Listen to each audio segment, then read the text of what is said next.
We've been so looking forward to talking to you guys about the things that God has been doing in your ministry, and also if your continental experience played any role in preparing you for that. No doubt. I mean, I don't think there's any doubt that it played a huge role. I know in both of our spiritual journeys, the Continentals was a lot of that. And I was thinking about it, and I don't know, Jim, that I've ever talked to you about any of this, but I came to the Continental Singers, I would say a nominal Christian at best. And when I got there, I was there for the music. I was there for, I get to do something, well done, excellence in music and all that kind of stuff. They said, "Oh, we're going to do discipleship every day." And I'm like, "Oh, no." I honestly was not into that at that point. That was key. I mean, working through the discipleship program every day and all of that was so important for my spiritual formation. And I would say it was, out on a continental tour that I completely surrendered my life to Jesus. I mean, Wow. I think that's when I really got it. I have to say yes, Lord, to everything, and so that was, obviously super important. And I think the other thing that was important, well, obviously we made this connection, which is Right. super important. But then being overseas, staying with missionaries, seeing what that was all about, getting that kind of exposure was another part of, God very, very clearly speaking to me, "Hey, I think I want you to consider this," and I had no inclination towards missions at that point. That was not something I was thinking about. Wow. So that was obviously very instrumental too. And in fact, I thought it was going to be some sort of music ministry, some kind of thing, kind of like what Mike went down to Chile and did, and something like that. I thought that's probably what I'll end up doing. And I was like, God turned the corner again, and took me a different direction. But missions was certainly a part of that. Wow. As we do there. I want to Yeah. talk about that, but Tracey, talk about from your perspective. How about you?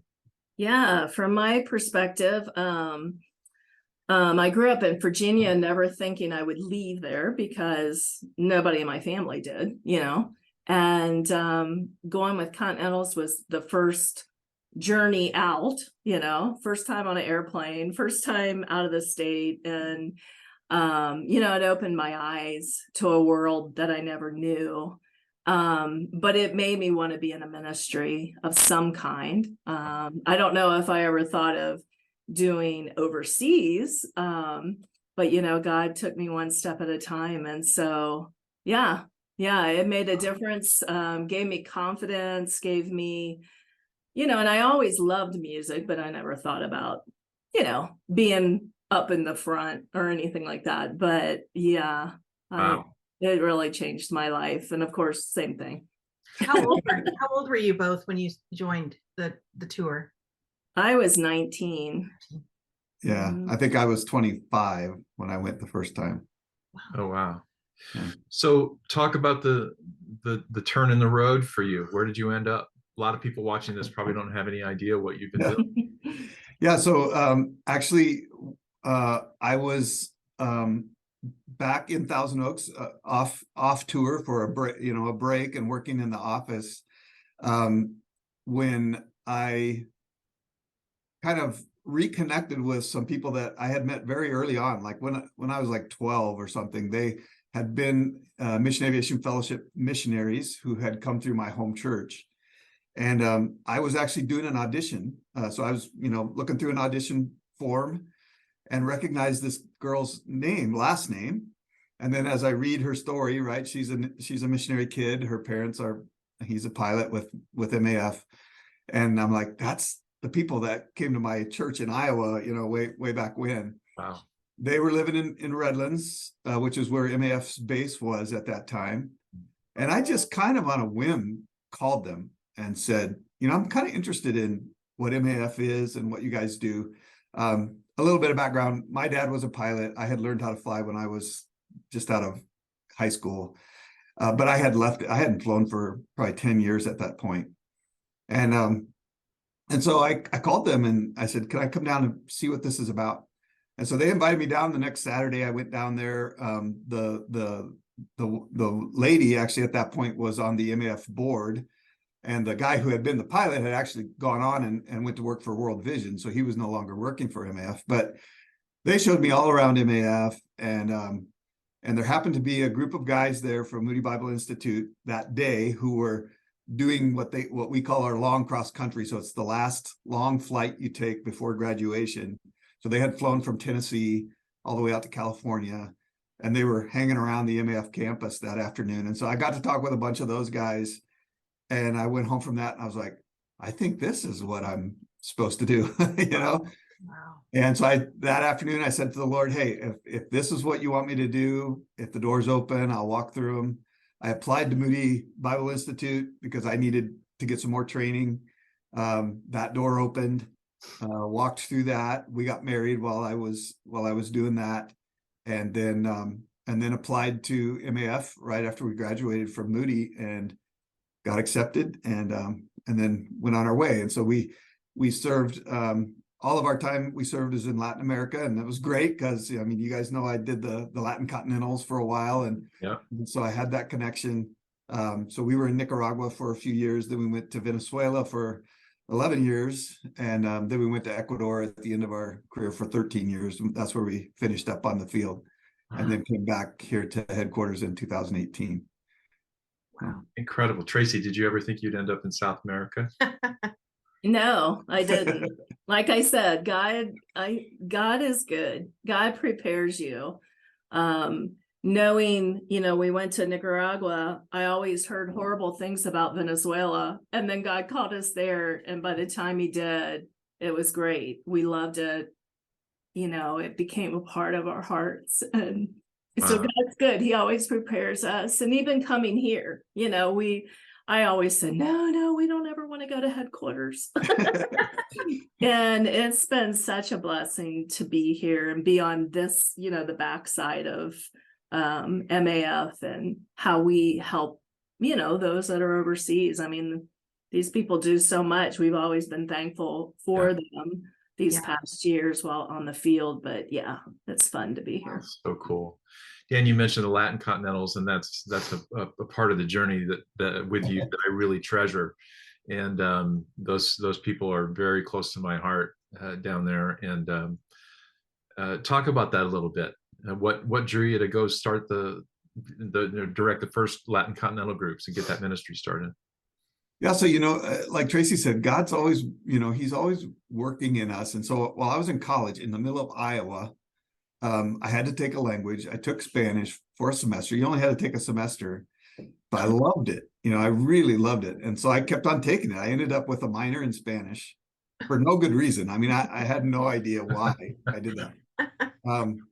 And so then, I'm in the middle of working with Continentals, and, I don't remember how many tours in it was, when Cam starts talking about, well, we're talking about, doing this thing in Latin America, and, is anybody interested in that? And I was like, well, yeah, I'm kind of interested in that, and so that was amazing, and how God gave me that chance to do that. And I mean, honestly, Puerto Rico was my finishing school as far as Spanish language and culture and all of that, which awesomely prepared me, to go on to Latin America and work.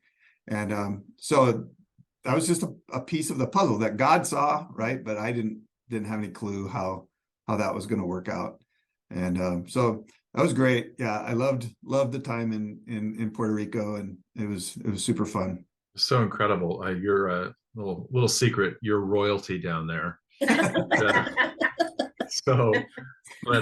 I love those people like their family, and they've been hit hard. We've been talking a lot. We did Cam and I and some of the board members did a Zoom call with probably how many people 30. were about 30 plus people on the island.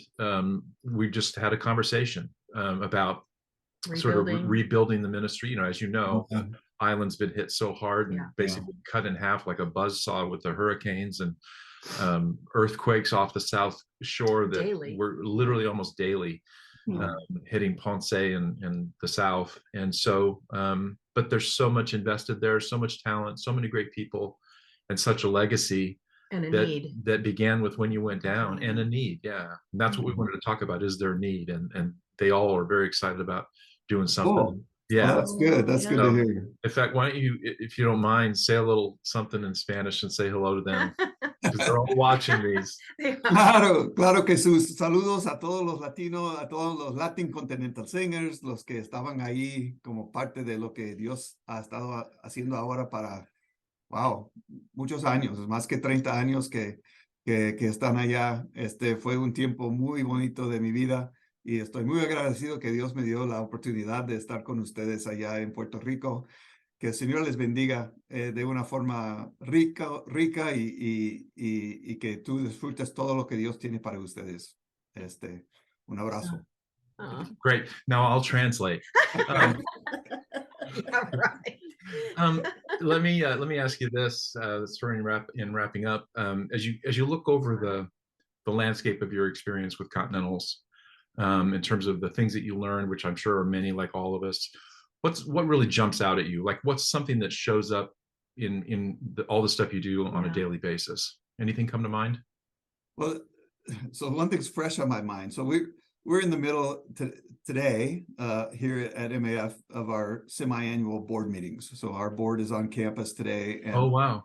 So we had a big breakfast this morning, and I'm in line for breakfast, and a new employee is beside me, and her mother is there visiting. And I don't know how she found out, but the mom says to me, "Hey, I hear you're an ex-con." And I said, "Yeah." And she says, "Me too, 84 and no, 87, toured with Brian Vaughn." Oh my God. And she went on to say, total pivotal point in my life, changed my life completely. And that's the story you hear. I mean, you hear that from, almost everybody you talk to. You find out somebody's been a Continental and there's this instant connection, and it's kind of like being a missionary. You immediately get each other because you know what you lived through, and you knew the kind of things that you did, and all of that. And I think that's so important. That's, those were such formative times in our lives, and it was huge. Awesome. I was honestly on a path that was probably not going to end well, and by the grace of God, he hooked me up with the Continental Singers, and I can look back at it now and go, that was pretty miraculous. The way that happened. Have you ever wished you could gift your life-changing Continental experience to someone else? Well, you can. Your monthly giving can make a huge impact for our teams all over the world. Did you know that this year, we'll have more than 20 Continental groups on the road, communicating in 7 different languages? The Continental story goes on, so keep writing your part of it by being on our support team. And our groups will say, thank you, in 7 different languages. All over the world, God's Spirit